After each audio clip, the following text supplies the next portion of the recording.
सप्तशृंगीगड हा महाराष्ट्रातील नाशिक जिल्ह्यातील एक प्राचीन व पवित्र धार्मिक स्थळ असून या गडाला 3.5 शक्तिपीठांपैकी अर्धे शक्तिपीठ म्हणून मान्यता मिळाली।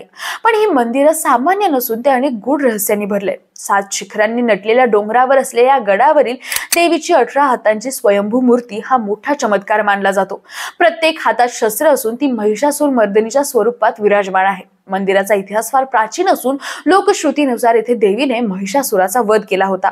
त्यानंतर या स्थळाला शक्तिपीठ मानलं गेलं। 3.5 शक्तिपीठांपैकी अर्धपीठ असलेल्या सप्तशृंगी देवीचं रहस्य आहे तरी काय?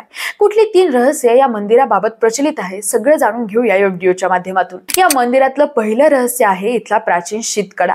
महाराष्ट्रातील 3.5 शक्तिपीठांपैकी अर्धे शक्तिपीठ मानले जाणारे पवित्र क्षेत्र म्हणजे सप्तशृंगीगड आणि येथे देवी भगवती विराजमान आहे।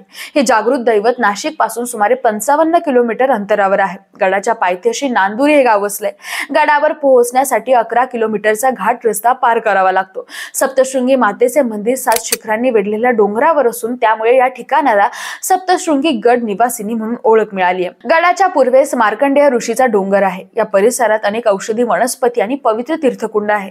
वणी गडावर 108 पवित्र कुंड असून त्यात शिवालय तीर्थ, शीतला तीर्थ आणि कोटी तीर्थ यांचा समावेश आहे। तीर्थाजवळ शीतकडा नावाची दरी आहे जी सुमारे 1500 फूट खोल आहे। स्थानिक आख्यायिकेनुसार एका स्त्रीने नवस केला की मला पुत्र प्राप्ती होऊ दे, मी कड्यावरून बैलगाडीत उडी घेईन आणि देवीच्या कृपेने तिला पुत्र प्राप्त झाला।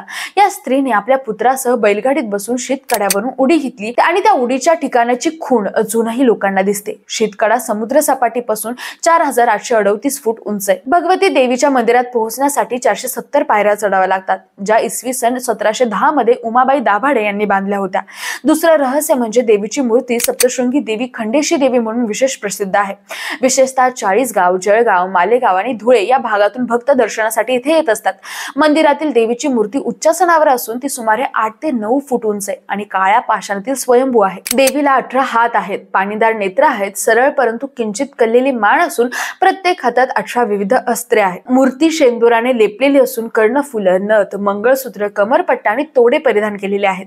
लोककथेनुसार असं म्हटलं जातं की कान्हा देश म्हणजेच आताचं खानदेश हे देवीचं माहेर होतं, म्हणून जेव्हा पण तिथली लोक देवीच्या भेटीला येतात तेव्हा देवी हसते। दर पौर्णिमेला आणि नवरात्रात गड भक्तांनी गजबजतो। चैत्र पौर्णिमेला इथे मोठ्या प्रमाणावर यात्रा भरते आणि 1 लाखाहून अधिक भाविक दर्शनासाठी येतात। देवीच्या गाभाऱ्यात भक्तांच्या श्रद्धेने चढवलेल्या ओटी, नारळ व साड्यांनी गाभारा भरून जातो। लोकश्रुतीनुसार महिषासुराचा वध करण्यासाठी मार्कंडेय ऋषींनी इथे यज्ञ केलं, त्यातून देवी प्रकट झाली। सिंहासनावर आरूढ झालेल्या देवीच्या 18 हातांमधील अस्त्रांनी तिने महिषासुराचा निपात केला, म्हणून तिला महिषासुर मर्दिनी असं म्हटलं जातं। तिसरं रहस्य म्हणजे या गडावरचा ध्वज। महात्म्य चतुर्दशीला मध्यरात्री 12 वाजता मंदिराचा ध्वज फडकवला जातो। ध्वज दर्शनासाठी भाविकांची रीघ लागते। ध्वज फडकवण्याचं काम कळवण तालुक्यातील एका गवळी घराण्याकडे आहे। ध्वज नेणारा कोठून कसा जातो, एवढ्या उंचीवर ध्वज कसा लावतो व त्याचे नवे कोरे कपडे कसे फाटतात याचे त्यालाही आकलन होत नाही। सप्तशृंगी मातेचा ध्वज नेहमी उत्तरेकडे फडकत राहतो। स्वामी प्रकाशानंद सरस्वती यांनी धर्मशाळेसमोर बांधलेल्या होमकुंडात नवचंडी, शतचंडी आदी यज्ञ होतात। देवी समोर भक्तांचा गोंधळ चालू असतो। भगवती नवसास पावणारी आहे अशी श्रद्धा आहे। विशेषतः पुत्रप्राप्तीसाठी स्त्रिया नवस करतात। गडावर साप किंवा नाग दिसत नाही। गडाच्या परिसरात सागाची झाडे असूनही नाग दिसत नाही। कावळ्याचं दर्शन दुर्मिळ आहे। देवीमध्ये महासरस्वती, महाकाली, महालक्ष्मी या त्रिगुणात्मिका आहेत। या मिळून देवीचे स्वरूप आहे। वणी गडावर सप्तमातृका शिवा, चामुंडा, वाराही, वैष्णवी, इंद्राणी, कार्तिकेयी, नारसिंही या 7 योगमाया गडाच्या 7 शिखरांवर क्रमाने विराजमान आहेत। गडावर मच्छिंद्रनाथांना देवीने शाबरी विद्येचे धडे दिले, त्यांची समाधी आहे। सप्तशृंगी हा गड द्रोणगिरी पर्वताचा भाग असून प्रभू श्रीराम रावण युद्धात लक्ष्मण जखमी झाले तेव्हा हनुमंतांना द्रोणगिरी आणण्यास सांगितलं। तो आणताना त्याचा काही भूभाग सह्याद्री पर्वतावर पडला, तो म्हणजे सध्याचा सप्तशृंग गड। गडावर संजीवनी बुटी आहे। कलियुगात आई साहेबांनी ती गुप्त स्वरूपात ठेवली असं मानलं जातं। देवीच्या दारी औदुंबराची छाया आहे।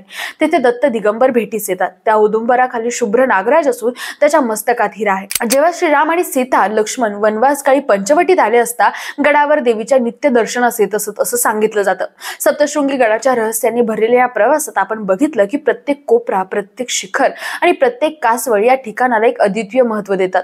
प्राचीन शीतकाळा, स्वयंभू देवीची 18 हातांची मूर्ती, गडावर फडकणारा महात्मध्वज आणि सप्तमातृकांच्या पवित्र अस्तित्वामुळे हा गड केवळ धार्मिक श्रद्धेचं केंद्र नाही तर इतिहास, पुराणकथा आणि निसर्गाचा संगम देखील झालाय. भक्तांचा उत्साह, नवस, श्रद्धा या गडाला दिव्य ऊर्जा प्रदान करतात. तसेच गडाच्या परिसरातील औषधी वनस्पती, संजीवनी बुटी आणि प्राचीन आख्यायिका यामुळे सप्तशृंगी गडाच्या रहस्यांचा अनुभव घेणारा प्रत्येक प्रवासी मंत्रमुग्ध होतो. या पवित्र गडाचे दर्शन करताना केवळ देवीची कृपा मिळत नाही तर ती आपल्या सांस्कृतिक, ऐतिहासिक आणि आध्यात्मिक समृद्धीची आठवण देखील करून देते.